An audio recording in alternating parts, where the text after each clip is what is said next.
আসসালামু আলাইকুম ওয়া রাহমাতুল্লাহি ওয়া বারাকাতুহু। বিসমিল্লাহ ওয়ালহামদুলিল্লাহ ওয়াসসালাতু ওয়াসসালামু আলা রাসূলিল্লাহ ওয়া বা'দ। সুপ্রিয় দর্শক শ্রোতা, কাছে দূরে বিশ্বজুড়ে যে যেখান থেকে যুক্ত আছেন আপনাদের সবাইকে সাদর আমন্ত্রণ জানাচ্ছি স্টার নিউজের মাহে রমজান উপলক্ষে চমৎকার আয়োজন আরদুল কোরআনের আজকের এই পর্বে। আপনাদের সাথে আছি আমি মোহাম্মদ হিদায়াতুল্লাহ। আলহামদুলিল্লাহ, দেখতে দেখতে প্রিয় দর্শক শ্রোতা আমরা 15টি রমজান শেষ করেছি। 16তম রমজানের ইনশাআল্লাহ তাআলা আমরা তারাবি পড়ব। আর 16তম তারাবিতে মহাগ্রন্থ আল কোরআনের 19তম পারা থেকে তেলাওয়াত করবেন সম্মানিত হাফেজগণ আজকে সালাতুত তারাবিতে, যেখানে তেলাওয়াত করা হবে সূরা আল ফুরকানের 21তম আয়াত থেকে শুরু করে শেষ পর্যন্ত সূরা আশ-শুআরা এবং এরপরে সূরা আন-নামলের 59তম আয়াত পর্যন্ত তেলাওয়াত করা হবে। রব্বে করিম আসলে তিনি কি বার্তা দিতে চেয়েছিলেন মহাগ্রন্থ আল কোরআনের এই পারার মধ্য দিয়ে, আজকে তা আপনাদেরকে জানানোর চেষ্টা করব ইনশাআল্লাহ তাআলা। আশা করব আজকের এই পর্বটি যারা দেখবেন তাদের অনেক অনেক পরিবর্তন সাধন হবে এবং আশা করব ইহকাল এবং পরকাল আরও সুন্দর ও বর্ণিল হবে। এই প্রত্যাশায় এবার পরিচয় করিয়ে দিচ্ছি আজকের পর্বের আমন্ত্রিত মেহমানকে। সাথে আছেন প্রখ্যাত আলেমীদ্বীন, বিশিষ্ট ইসলামিক চিন্তাবিদ, লেখক, কলামিষ্ট, গবেষক, উত্তরা কেন্দ্রীয় জামি মসজিদের সুযোগ্য খতিব ফজলতুল উস্তাজ ডক্টর মাওলানা হাফেজ রফিকুল ইসলাম মাদানী হাফেজাহুল্লাহ। আসসালামু আলাইকুম রহমতুল্লাহি ওয়া বারাকাতুহু। ওয়ালাইকুম আসসালাম ওয়া রাহমাতুল্লাহি ওয়া বারাকাতুহু। শেখনা, আপনাকে সুস্বাগতম জানাচ্ছি আজকের এই পর্বে। জাযাকাল্লাহ খাইরান। সূরা ফুরকান খুবই চমৎকার অনবদ্য এক সূরা, মহাগ্রন্থ আল কোরআন একটি চ্যাপ্টার যেখানে আল্লাহ তাআলা অনেক মেসেজ আমাদেরকে দিতে চেয়েছেন। সূরা আল ফুরকানে আমরা যেহেতু আজকে 21তম আয়াতের পর থেকে পড়বো, আমরা একটু 52তম আয়াতের দিকে যাব। সেখানে আল্লাহ তাআলা বলেছেন কাফেরদের বিরুদ্ধে জিহাদ করো। জিহাদ মূলত আসলে কি বোঝায়? জিহাদ বলতে অনেকেই আবার জঙ্গি ট্যাগ দিয়ে থাকেন। জিহাদ আর জঙ্গিবাদের বিষয় কি এক কিনা, সংক্ষেপে যদি একটু তুলে ধরতেন। আলহামদুলিল্লাহ, আসসালাতু ওয়াসসালামু আলা রাসূলিল্লাহি ওয়া বা'দ। জিহাদ একটা শারঈ শব্দ। জিহাদ মানেই যেন অ্যালার্জি না হয়। জিহাদ যদি কেউ বিশ্বাস না করে, মেনে নিতে না চায়, তাহলে তো তার কোরআন বাদ দিতে হবে। এই সূরায় যেমন দেখতে পাচ্ছেন এরকম অসংখ্য সূরা রয়েছে যেখানে আল্লাহ সুবহানাহু ওয়া তাআলা জিহাদের কথা বলছেন, এবং জিহাদের মধ্যেই কিন্তু আমাদের ইজ্জত সম্মান। যদি জিহাদ না হতো তাহলে হয়তো সেই জাপান পর্যন্ত, আমেরিকা পর্যন্ত ইসলাম ছড়াতো না। মদিনায় হয়তো ইসলাম সীমাবদ্ধ হয়ে ধীরে ধীরে হয়তো নিভে যেত। তো জিহাদ জিহাদের জন্য কতগুলো টার্মস কন্ডিশন রয়েছে। জিহাদ হয় একজন রাষ্ট্রনায়কের অধীনে, একজন নেতার অধীনে, ইমামের অধীনে, এবং সেটা ঘোষণা করে জিহাদের যে সমস্ত শর্তগুলো সেগুলো ফিল আপ করে, এবং সেই জিহাদটা হয় মুসলিম এবং অমুসলিমদের মাঝখানে। মুসলিম এবং অমুসলিমদের মাঝখানে সেখানে যদি অমুসলিমরা মুসলমানদের আক্রমণ করে, ইসলামের যে জিহাদগুলো হয়েছে অধিকাংশ জিহাদগুলো ছিল ডিফেন্সিভ, আচ্ছা, প্রতিরোধমূলক, আক্রমণাত্মক নয়। মুসলমানরা কখনো কখনো আক্রমণাত্মক জিহাদও করতে পারে, তখন তারা সেটা মেনটেন করবে, নবীজি যেরকম শিক্ষা দিয়েছেন। সেখানে তাদেরকে বলা হবে যে তোমরা ইসলাম গ্রহণ করো, তাহলে কোনো অসুবিধা নেই, না হলে তোমরা আমাদেরকে জিজিয়া দাও, আমাদের বশ্যতা স্বীকার করে থাকো। আর যদি তা না হয় তাহলে তোমরা যুদ্ধের জন্য প্রস্তুতি হও, যদি তোমরা জিতো তাহলে আমরা তোমাদের অধীনস্থ হয়ে যাব, আর যদি আমরা জিতি তাহলে তোমরা আমাদের অধীনস্থ হয়ে যাবা। এবং সেখানে মূলনীতি রয়েছে, কোনো বাচ্চার উপর আক্রমণ করা যাবে না, কোনো সম্পদ নষ্ট করা যাবে না, নারীর উপর, অতি বৃদ্ধের উপর আক্রমণ করা যাবে না। ইসলামের যেই যুদ্ধের যে বিধানগুলো, সেগুলো সেই রকম সুন্দর। ইসলাম একটা সৌন্দর্যের ধর্ম। অতএব যে জিহাদগুলো এরকম। আর জঙ্গি তৎপরতা কাকে বলা হয়? সেটা হলো লুকিয়ে, চোরের মতো, ডাকাতের মতো, কেউ জানে না, হঠাৎ করেই মুসলিম অমুসলিম, নারী, অ্যালাউড অথবা নট অ্যালাউড, যে কোনো জায়গায় হঠাৎ করে একটা চোরের মতো আক্রমণ করা, সেটা হলো জঙ্গি তৎপরতা। বাংলাদেশে একটা পর্যায়ে এক সময় আমরা দেখতাম যে কিছু জঙ্গি তৎপরতা ছিল। যদি জঙ্গি তৎপরতা ছিল ধরেন তিল, সেটাকে বানানো হয়েছে তাল। এবং অধিকাংশ জঙ্গি তৎপরতাগুলো সেগুলোকে এগুলিকে শুধুমাত্র হাইলাইট করার জন্য অথবা নির্দিষ্ট উদ্দিষ্ট লক্ষ্যে করা হয়েছিল। তারপরও যখন কিছু জঙ্গি তৎপরতা এসছে, বাংলাদেশের ওলামায়ে কেরামগণ দল মত নির্বিশেষে সকল মেম্বার থেকে কিন্তু এই জঙ্গি তৎপরতা এবং এই সমস্ত এই সন্ত্রাসী তৎপরতার বিরুদ্ধে কিন্তু আমরা সবাই কথা বলেছি। তো সন্ত্রাসী তৎপরতা এক জিনিস, জিহাদ আরেক জিনিস। আবারও ঘোষণা করছি, জিহাদ আছে, জিহাদ ছিল, জিহাদ আছে, জিহাদ কিয়ামত পর্যন্ত থাকবে। আমাদের দেশেও যদি জিহাদের পরিবেশ তৈরি হয়, যদি জিহাদ করা লাগে, তখন আমরা জিহাদে ঝাঁপিয়ে পড়ব। আচ্ছা, 58তম আয়াতে সূরা ফুরকানে সেখানে বলা হয়েছে ওয়াতাওয়াক্কালু আলাল্লাহিল হাই, চিরঞ্জীব আল্লাহর উপর ভরসা করতে বলা হয়েছে। এখানে ভরসাটা চিরঞ্জীব আল্লাহর উপরে কেন করতে হবে? দেখুন, ভরসা করতে হবে শুধু আল্লাহর উপরেই। মান ইয়াতাওয়াক্কাল আলাল্লাহি ফাহুয়া হাসবুহ, কেউ যদি আল্লাহর উপর ভরসা করে তাহলে আল্লাহই তার জন্য যথেষ্ট হয়। আপনি ভরসা করবেন কিসের উপরে? ধরেন আপনি যদি একটা পাটখড়ি অথবা শুলা ভরসা করে যদি এটা পাড়া দেন, তো সে কি আপনার ভরসা রাখতে পারবে? আমি যদি আপনার উপর ভরসা করি, তখন কি বলা যায় এটাকে? ফার্সিতে বলে খুদ গুমরা আম কাসেরা রাহনুমাই কোনাম, আমি নিজেই তো কানা, কাকে পথ দেখাবো? হ্যাঁ, তো যে নিজেই নিজের ভরসা না, তার উপর তো ভরসা করা যায় না। ভরসা করতে হবে এমন সত্তার উপরে যিনি মহিয়ান, গরিয়ান, শক্তিশালী, নিয়ন্ত্রক, সব কিছু দেখেন, সব প্রতিরোধ করতে পারেন, কল্যাণ যার হাতে, অকল্যাণ যার হাতে। সেই জন্য আল্লাহ বলছেন ওয়াক্কাল আলাল হাইয়্যিল্লাযী লা ইয়ামুত। হ্যাঁ, আর আমরা যারা নাকি নিজেই থাকবো না, হ্যাঁ, তাহলে আমার উপর যদি আরেকজন ভরসা করে তাহলে অবস্থাটা কি হবে? তাহলে তো তার আমও যাবে, সালাও যাবে। তো সেই জন্য ভরসা করতে হবে সবসময় আল্লাহর উপরেই। এবং যারা আল্লাহর উপর ভরসা করেছেন তারা কিন্তু রেজাল্ট পেয়েছেন। ইব্রাহিম আলাইহিস সালামকে যখন আগুনে নিক্ষেপ করা হয়, সকল শক্তি সকল মানুষ একদিকে, শুধু ইব্রাহিম আরেক দিকে, হ্যাঁ, বিবস্ত্র করে, এবং কামানের উপরে তাকে বাধা হয়েছে। এবার ঘোরানো দিলেই তিনি আগুনে গিয়ে পড়বেন। হ্যাঁ, তিনি কি করবেন? আর তো কিছু করার নেই, একা একজন মানুষ। তখন শুধু তিনি আল্লাহর উপর ভরসা করলেন। কি বলেছিলেন? তিনি বললেন হাসবি আল্লাহু ওয়া নি'মাল ওয়াকিল, আল্লাহই আমার জন্য যথেষ্ট, আল্লাহই উত্তম অভিভাবক। তা আল্লাহ সুবহানাহু ওয়া তাআলা তার সেই ভরসা রক্ষা করেছেন নাকি করেননি? অবশ্যই। আল্লাহ সুবহানাহু ওয়া তাআলা আগুনকে বললেন কুলনা ইয়া নারু কুনি বারদান ওয়া সালামান আলা ইব্রাহিম। এগুলি নিদর্শন। মুসা আলাইহিস সালাতু সালাম তার বাহিনীকে নিয়ে রাতের আগে লুকিয়ে সাগরের কিনারে চলে গেলেন। সকালবেলা ফেরাউন বাহিনী তাদেরকে ধাওয়া করলো। এবার মুসলিম বাহিনী বলছে যে ক্বালা আসহাবু মুসা ইন্না লামুদরাকুন, মুসা কোথায় নিয়ে আসলা? হ্যাঁ, এটা আজকের তেলাওয়াতের মধ্যে রয়েছে। হ্যাঁ, ধরা পড়ে গেলাম, আমরা তো ধরা পড়ে গেলাম, তুমি তো সর্বনাশ করে দিলে আমাদেরকে। মুসা আলাইহিস সালাম বললেন কাল্লা ইন্না মাইয়া রব্বি সায়াহদিন, নেভার, কোশ্চিন কালেও না, আমার সাথে আল্লাহ আছেন না। ভরসা কাকে বলে? সামনে সাগর, জাপ দিলে মরবে, পিছনে বিশাল বাহিনী, এখন কচু কাটা করা হবে। এর মধ্যে তিনি কি বললেন? আল্লাহ আমার সাথে আছেন। আল্লাহ সুবহানাহু ওয়া তাআলা কি করলেন? আল্লাহ বললেন ইদ্রিব বিআসাকাল বাহার, তোমার হাতের যে কঞ্চে ছোট্ট লাঠিটা, এটা দিয়ে সাগরে আঘাত করো। তা কঞ্চে দিয়ে সাগরে আঘাত করলে কি হয়? তিনি আল্লাহ সুবহানাহু ওয়া তাআলা দেখাই দিলেন। তিনি আঘাত করলেন, একেবারে সাগরে এই প্রান্ত থেকে ওই প্রান্ত পর্যন্ত পানি দ্বিখণ্ডিত হয়ে স্বচ্ছ কাচের দেয়ালের মতো দাঁড়িয়ে থাকলো। 12টা রাস্তা করে দিলেন, বনী ইসরাঈলকে আল্লাহ উদ্ধার করে দিলেন, ফেরাউনকে ধ্বংস করে দিলেন। এইগুলো হলো আল্লাহর উপর তাওয়াক্কুলের ভরসা। অতএব সেই আল্লাহর উপর তাওয়াক্কুল করবো না তো কার উপর তাওয়াক্কুল করবো? বলা হয়েছে 58তম আয়াতে আল্লাহর তাসবিহ পাঠ করতে। মানুষের তাসবিহ পাঠ আর পৃথিবীর সব কিছুই আল্লাহর তাসবিহ পাঠ করে থাকে, এ দুয়ের মধ্যে পার্থক্য কি? অন্যরা কিভাবে তাসবিহ পাঠ করে থাকেন? দেখুন, মানুষের যে তাসবিহ, এটা মানে সকল কিছুর তাসবিহ বর্ণনা করার জন্য আল্লাহ সুবহানাহু সাধারণত যে শব্দটা ব্যবহার করেন সলাৎ। হ্যাঁ, তো মানুষের যে সলাৎ এটা তো নির্দিষ্ট একটা ইবাদত, আর পাখিদের যে সলাৎ এটা হলো তাসবিহ।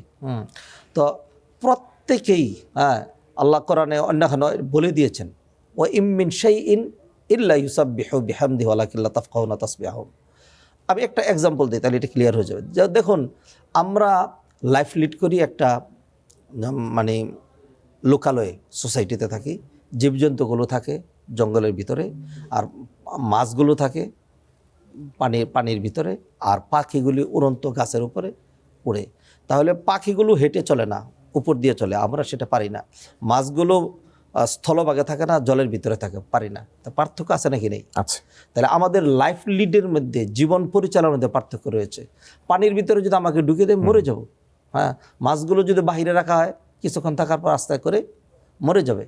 তো এটা যেরকম পার্থক্য আমরা বুঝেছি, সেই রকম তো ভাষার পার্থক্য রয়েছে। আমাদের মতোই মানুষ, বিশেষ করে যদি ধরেন তামিলনাড়ুর লোকজন যদি আমাদের সামনে কথা বলে, কিছুই বুঝবেন না, শুধু খড্ডর খড্ডর কিছু শুনবেন, আর কিছুই তো বোঝা যায় না।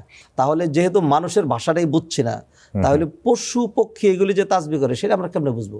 সেই জন্য আল্লাহ বলছেন ওয়ালাকিন লা তাফকাহুনা তাসবিহাহুম, যদিও তোমরা সেগুলোর তাসবিহ বুঝো না। অতএব প্রত্যেকেই তার তাসবিহ এবং ইবাদত করে কেমনে? যেমন কোরআনে আল্লাহ বলে দিলেন কুল্লুন কদ আলিমা সলাতাহু ওয়া তাসবিহা, প্রত্যেকেই প্রতিটা সৃষ্টি তার সালাত কীরকম হবে, তার তাসবিহ কীরকম হবে, সেটা আল্লাহর কাছ থেকে শিখে নিয়েছে। অতএব প্রতিটা জীব জন্তু পাখি তার তার ভাষা, তার তার এবাদত সেভাবে বলছে। আল্লাহ সুবহানাহু ওয়া তাআলা এগুলো ভাষা জানেন, আল্লাহ এগুলো বুঝেন, এবং প্রত্যেকের এবাদত এবং তার তাসবির যে স্টাইল সেটা সম্পূর্ণ স্বতন্ত্র। মাশাআল্লাহ। আমরা একেবারে আরেকটি গুরুত্বপূর্ণ বিষয় পিন পয়েন্ট করতে চাই, সেটা হলো সূরা ফুরকানের 60তম আয়াতে আল্লাহ বলছেন রহমান আল্লাহকে সিজদা করতে। যারা এই পৃথিবীতে সিজদা আল্লাহকে করবেন না, তাদেরকে যখন হাশরের ময়দানে সিজদা করতে বলা হবে, তাদের অবস্থা কী হবে?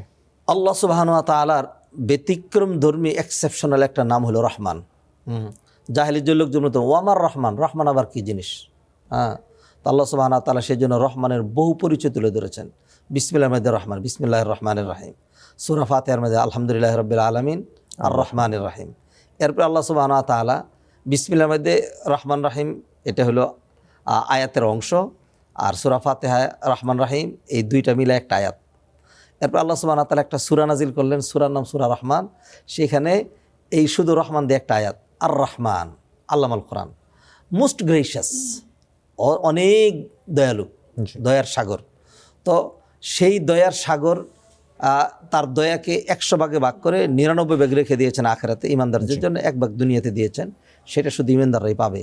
তো যারা এই রহমান দয়াময় আল্লাহকে যারা অস্বীকার করে, তারা তো কিয়ামতের দিন তাদেরকে সেজদা করতে বলা হলে অথবা কোনো কিছু পারবে না।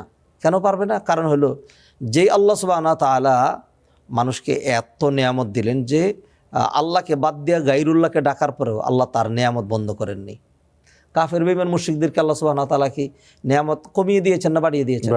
বাড়িয়ে দিয়েছেন। আল্লাহ বলছেন আরও বেশি দিতে চেয়েছিলাম, ইমানদাররা ধোঁকায় পড়ে যাবে সেই জন্য দিলাম না। হ্যাঁ, তো এত কিছুর পরে যারা নাকি এই দয়াময় রহমানের স্বীকৃতি দিবে না, তাকে ডাকবে না, তার দয়ার স্বীকার করে তার প্রতি ঈমান আনবে না, কিয়ামতের দিন তারা তার দয়াও পাবে না এবং তাকে সেজদা করতে বলে কোনো কিছু তারা পারবে না। আল্লাহ আমাদেরকে হেফাজত করুন এবং শুধুমাত্র কেবলই আল্লাহ তাআলার পায়ে সেজদা দেওয়ার তৌফিক দান করুন। আল্লাহুম্মা আমিন। জি। প্রিয় দর্শক শ্রোতা, আপনারা দেখছেন আরদুল কোরআন। সময় হলো বিরতিতে যাবার। চমৎকার বেশ কিছু শিক্ষণীয় ঘটনা এবং বার্তা নিয়ে ফিরব বিরতির পর ইনশাআল্লাহ তাআলা। থাকুন স্টার নিউজের সাথেই। আসসালামু আলাইকুম ওয়া রাহমাতুল্লাহি ওয়া বারাকাতুহু। ফিরে এলাম পূর্বের ধারাবাহিকতায়। প্রিয় দর্শক শ্রোতা, আপনারা দেখছেন আরদুল কোরআন। আজ আমরা মহাগ্রন্থ আল কোরআন থেকে তেলাওয়াত শুনব ইনশাআল্লাহ তাআলা সূরা ফুরকান এবং সূরা আশ-শুআরা ও শেষে সূরা আন-নামল 59তম আয়াত পর্যন্ত। আজ সম্মানিত হাফেজগণ মহাগ্রন্থ আল কোরআন থেকে সালাতুত তারাবিতে তেলাওয়াত করবেন 19তম পারা।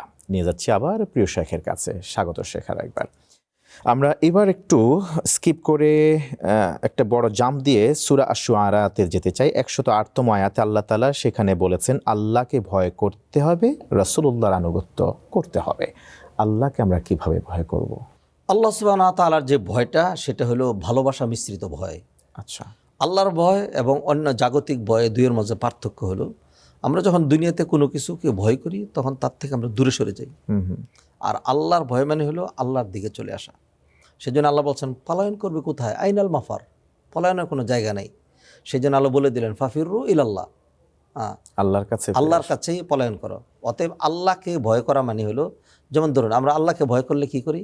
সালাত আদায় করি। কার জন্য করি? আল্লাহর জন্য করি। আল্লাহকে ভয় করে আমরা সিয়াম পালন করি। ক্ষুধা নিয়ে আসরের সময় পরন্তু বিকেলে বসে আছি, খাচ্ছি না। কার ভয়ে? আল্লাহর ভয়ে। এবং সেটার জন্য কিন্তু we get our mental pleasure. আল্লাযীনা আমানু ওয়া তাতমাইন্নু কুলুবুহুম বিযিকরিল্লাহ। দিনদারির মাধ্যমে কিন্তু অন্তরের ভিতরে একটা আত্মতৃপ্তি পাওয়া যায়।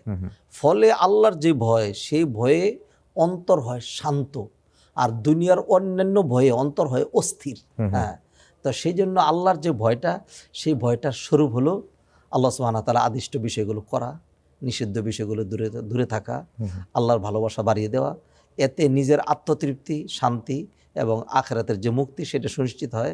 ফলে আল্লাহর ভয় এবং দুনিয়ার অন্য যে ভয়, এই দুইয়ের মাঝখানে কীরকম পার্থক্য? যেমন পার্থক্য আসমান জমিনের মাঝখানে, যেমন পার্থক্য বাইনাল খালকি ওয়াল খালেক, সৃষ্টি এবং স্রষ্টার মাঝখানে যেরকম পার্থক্য, ওরকম পার্থক্য। আমাদের পরের আয়াত 181-82 দিকে যেতে চাই। সেখানে সঠিকভাবে পরিমাপ করতে বলা হয়েছে এবং দাঁড়ি পাল্লায় ওজন করতে বলা হয়েছে মাপ করার সময়, মাপ দেওয়ার সময়। আমাদের যুগে এখন আর দাঁড়ি পাল্লা ওইভাবে বেচা কেনার ক্ষেত্রে ব্যবহৃত হয় না। পণ্য বেচার ক্ষেত্রে কিন্তু ডিজিটাল পাল্লা ইউজ করা হয়। জি। ওয়েট মেশিন, সেখানেও ডিজিটালি কারচুপি করা হয়, কিন্তু সেই ব্যক্তি আবার সিয়াম সাধনা করেন, রোজার কি প্রতিদান পাবেন? আল্লাহ সুবহানাহু ওয়া তাআলা যে কমন মূলনীতিগুলো কোরআন উল্লেখ করেছেন এটা সার্বজনীন। আপনি ডিজিটাল অথবা ম্যানুয়াল যেভাবেই যাবেন না কেন, ফাঁকিবাজি করার কোনো সুযোগ নেই। আল্লাহ সুবহানাহু ওয়া তাআলা এগুলি রেকর্ড করার জন্য কিরামান কাতিবিন, সম্মানিত লেখকবৃন্দ আমাদের সাথে রেখে দিয়েছেন। ওয়া ইন্না আলাইকুম লাহাফিজুন কিরামান কাতিবিন ইয়ালামুনা মা তাফআলুন। আর অন্য আয়াতে আল্লাহ বললেন ওয়াকুল্লা ইনসানিন আলজামনাহু তাইরাহু ফি উনুকি, প্রতিটা মানুষের আমলনামা রেকর্ড করার জন্য আমি মানে রেকর্ডার তার ঘাড়ের মধ্যে চাপিয়ে রেখেছি। অন্য আয়াতে আল্লাহ বললেন মা ইয়ালফিযু মিন কাওলিন ইল্লা লাদাইহি রাকিবুন আতীদ, বান্দা যাই বলে অথবা যাই করে শক্তিশালী ফেরেশতা এটা রেকর্ড করে ফেলে। অতএব আমরা যেই কারচুপি যাই করি না কেন, দুনিয়ার কেউ দেখুক অথবা না থাকুক, না দেখুক, আপনি 7, 5, 13 যতই বোঝানোর চেষ্টা করেন, হ্যাঁ, এটা জগৎবাসী বুঝুক অথবা নাই বুঝুক, আল্লাহ সুবহানাহু ওয়া তাআলাকে ফাঁকি দেওয়া সম্ভব নয়। সেই জন্য যারা এইগুলি করবে তাদের জন্য আল্লাহ উচ্চারণ করলেন ওয়াইলুল লিল মুতাফফিফিন। ওয়াইল মানে একটা হলো ধ্বংসের ধ্বংস, আর একটা ওয়াইল মানে হলো জাহান্নামের একটা উপত্যকা। অর্থাৎ তাদের জন্য জাহান্নাম যারা মানুষকে কম দেয়, নিজেরা বেশি নেয়। ধরুন কোন ক্ষেত্রে বলবো, যে কোনো ক্ষেত্রে আপনি ডিজিটালি বলেন, দেখা গেল যে একটা গোশত কিনে নিয়ে এসছি, আমাকে দেখিয়ে দিল যে এখানে 1000 গ্রাম 1 কিলো আছে, আপনি আরেকখানে গিয়ে মানে হলো মাপ দিয়ে দেখেন 850 গ্রাম দেখিয়ে দিয়েছে কম। তা আমরা দেখিয়ে দিলাম যে এটা হয়েছে এরকম, স্ক্রিনের মধ্যে দিয়ে দিলাম, সেখানে ছিল 780, শুরুতে একটা 1 লাগিয়ে দিলাম। এত ভিড়ের মধ্যে কে করবে, ঘোষণা হয়ে গিয়েছে। এখন যদি আপনি সেটা না মানেন তো কেসে যান, তো 5 বছর পরে সিদ্ধান্ত হবে যে এটা ভুল ছিল। তো যাই করেন না কেন, সেই জন্য আখেরাত, হ্যাঁ, দুনিয়াতে আমি আর আপনি সকল কিছু সমাধান করে ফেলতে পারবো না। আল্লাহ সুবহানাহু ওয়া তাআলা সেই জন্য ওয়ার্নিং দিয়ে সূরা ফাতিহা বললেন মালিক ইয়াউমিদ্দিন, বিচার দিবসের মালিক, বিচার হবে। আমার মনে হয় আল্লাহ যে বিচার দিবসটা রেখেছেন এটা মনে আমাদের জন্য বড় দয়া। হ্যাঁ, যদি বিচার দিবস না থাকতো তাহলে মানুষ দুনিয়াটাকে কিন্তু নরকে পরিণত করে ফেলতো। তো সেই জন্য যে যাই করি না কেন, এর বাইরে যেন চিন্তা করি ওয়া ফাওকা কুল্লি যি ইলমিন আলিম, হ্যাঁ, ওয়া হুয়া আলা কুল্লি শাইইন কাদির, সকল ক্ষমতার উপরে আরেকটা সুপ্রিম ক্ষমতা আছে। তার ক্ষমতাটা দুনিয়াতে আমাদের ক্ষেত্রে কার্যকরী, আর আখিরাতে তো রয়েছে। পৃথিবীতে ফাসাদ সৃষ্টি করা যাবে না, সূরা আশ-শুআরায় 183তম আয়াতে বলা হয়েছে। আমাদের দেশে তো বিভিন্ন ধরনের অপরাধ প্রবণতা দেখা যায়, চুরি করা, ডাকাতি করা, মানুষের সম্পদ লুণ্ঠন করা, আত্মীয়র হক আদায় না করা, চাঁদাবাজি করা, জুলুমবাজি করা, এগুলি কি ফাসাদের ব্যক্তির মধ্যে পড়ে কিনা? আর যদি ফাসাদ করে তাহলে তার পরিণতি কি? আল্লাহ সুবহানাহু ওয়া তাআলা কোরআনে এই ফাসাদের কথা এবং এইগুলির ব্যক্তি সহ শাস্তি সহ উল্লেখ করেছেন একটা আয়াতের মধ্যে। আমি সেই আয়াতটা নিয়ে আসছি। আল্লাহ সুবহানাহু ওয়া তাআলা বলছেন ইন্নামা জাযাউল্লাযীনা ইউহারিবুনাল্লাহা ওয়া রাসূলাহু ওয়া ইয়াসআউনা ফিল আরদি ফাসাদান আন ইউকাত্তালু আও ইউসাল্লাবু আও তুকাত্তা আইদিহিম ওয়া আরজুলুহুম মিন খিলাফিন আও ইউনফাউ মিনাল আরদ যালিকা লাহুম খিজিয়ুন ফিদ দুনিয়া ওয়া লাহুম ফিল আখিরাতি আযাবুন আযীম। এই যে আয়াতটা আমি পড়লাম, এখানে আল্লাহ সুবহানাহু ওয়া তাআলা সব রকম ফাসাদের কথা নিয়ে আসছেন। ফাসাদ মানে কোরআন সুন্নাহ নিষিদ্ধ, যেগুলো একটু অতিরিক্ত বাড়াবাড়ি, এইগুলিকে বলা হয় ফাসাদ। ফাসাদের যেই নমুনাগুলো অলরেডি আপনি উল্লেখ করে ফেলেছেন, চাঁদাবাজি, ছিনতাই, রাহাজানি, ধর্ষণ, খুন, আরেকজনকে অধিকার থেকে বঞ্চিত করা, এগুলির এক সারাই পরিভাষা ফাসাদ। হ্যাঁ, তো যারা আল্লাহ নিষেধ করেছেন লা তুফসিদু ফিল আরদি বাদা ইসলাহিহা, আল্লাহ সুবহানাহু ওয়া তাআলা তোমাদেরকে দুনিয়াতে অনেক কিছু দিয়েছেন, এখন এই দুনিয়াটাকে তোমরা ফাসাদ করে নষ্ট করো না। যারা এটা করবে আল্লাহ সুবহানাহু ওয়া তাআলা বলছেন তাদের প্রথম শাস্তি হলো তাদের ডান হাত এবং বাম পা কেটে দিতে হবে। যারা চুরি করে, চুরির শাস্তি আমরা জানি 1 হাতের কবজি থেকে কেটে দেবে, 1 হাত, কিন্তু ফাসাদটা তার চেয়ে বেশি। চুরি কাকে বলে? ধরুন আমি বাসে উঠছিলাম, হঠাৎ করে আমার মনের বেখেয়ালে একজন আমার মোবাইলটা টান দিয়ে নিয়ে গেছে, পরবর্তীতে ধরা পড়েছে, শরিয়ার বিধান হলো তার হাতটা কাটা হবে। কিন্তু চাঁদা হলো কোনটা? আমি দোকানদারি করছিলাম, একজন এসে বললো যে দোকান বন্ধ করো, 1 লাখ টাকা দিতে হয় না, দোকানদারি করতে পারবে না, এটা হলো চাঁদাবাজি, এটা নাম হলো ফাসাদ। হ্যাঁ, তাহলে এরকম যারা করবে সন্ত্রাস, মাস্তানি আমাদের দেশে পরিভাষায় বলে। আচ্ছা, এদের শাস্তি, কোরআনিক শাস্তি হলো ডান হাত এবং বাম পা কেটে দেওয়া, বিপরীত দিক থেকে কেটে দেওয়া। হ্যাঁ, যাতে সে একদম অক্ষম হয়ে পড়ে। ফলে তাকে মেরে ফেলবো আমরা না, সে যখন অক্ষম হয়ে যাবে তখন রাষ্ট্র তাকে বসায় বসায় খাওয়াবে। কিন্তু এটা একটা ইবরাত, যাতে এটা দেখে মানুষের সামনের দিকে অগ্রসর না হয়। অথবা আরও কঠিন শাস্তি যদি এতেও না হয়, এরপরেও যদি চলতে থাকে, আও ইউনফাউ মিনাল আরদ, হ্যাঁ, মানে তাকে দ্বীপান্তর করে দিতে হবে, অথবা দুনিয়া থেকে বিদায় করে দিতে হবে তাকে, অথবা রাষ্ট্রনায়ক যেটা সমুচীন মনে করবেন সেটা করতে হবে। এখন প্রশ্ন হলো, আমরা যখন এইভাবে বলি যে যারা ফাসাদ সৃষ্টি করবে তাদেরকে পাকড়াও করে তাদের হাত পা বিপরীত দিক থেকে কেটে দেওয়া, কিংবা তাদেরকে দেশান্তরিত করা, দেপান্তর করা, কিংবা দুনিয়া থেকে গায়েব করে দেয়া, এই কাজটা কে করবে?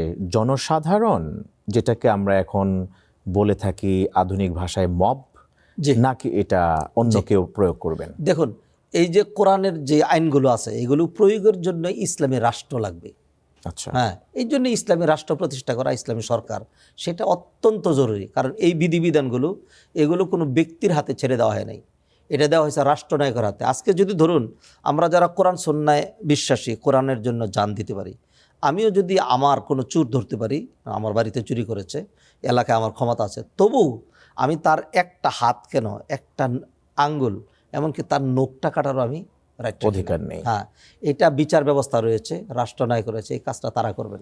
ওই যে এই আইনটাকে নিজের হাতে তুলে নেওয়া, এইটা শরীয়র পরিভাষায় আরেকটা ফাসাদ।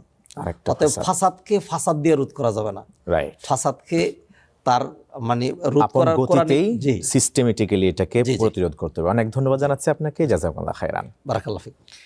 প্রিয় দর্শক শ্রোতা, আরদুল কোরআনের আজকে এখানে শেষ করছি। আজকে এখানে যে হুকুম আহকামগুলি, বিধানগুলি আমাদের আমন্ত্রিত মেহমান তুলে ধরলেন, আসুন আমরা প্রত্যেকে তা মেনে চলার চেষ্টা করি।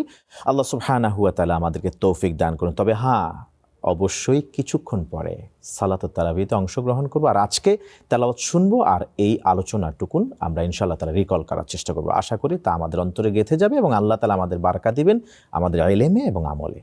এই আশাবাদ ব্যক্ত রেখে আপনাদের প্রত্যেকের সুস্বাস্থ্য দীর্ঘায়ু কামনা করে পরবর্তী পর্ব দেখার উদাত্ত আহ্বান জানিয়ে আজকের মতো এখানে শেষ করছি। ওয়াসসালামু আলাইকুম ওয়া রাহমাতুল্লাহি ওয়া বারাকাতুহু।